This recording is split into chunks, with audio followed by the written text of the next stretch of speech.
I'm Adam Balkin. Actors flying around, a stage show with special effects that rival blockbuster movies. If you've ever been to the Broadway production of Spider-Man Turn Off the Dark, there's a decent chance with everything you see, you wonder, how do they do that? But there's something you won't see that may be equally as interesting.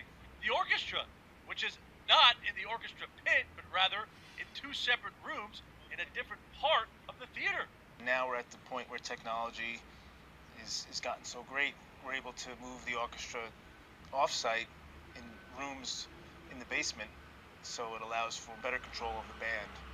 So it's almost like a studio session now. Now, in order to make this all work, in particular for a show as complex as Spider-Man Turn Off the Dark, perhaps the most complex show in Broadway history because of all the stunts, the projections, and the elaborate sets, software had to be created specifically for this show in order to keep everything in perfect sync.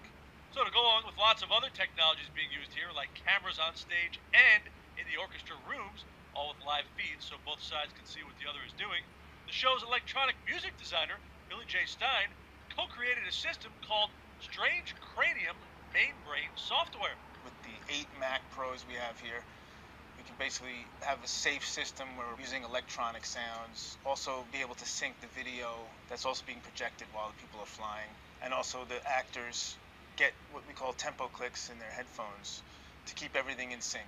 And all this may seem like a lot to go through just to move the orchestra away from the stage, so why do some shows want to do it? Well, for a few of the productions, it allows the theater to sell more seats by filling the pit with ticket holders.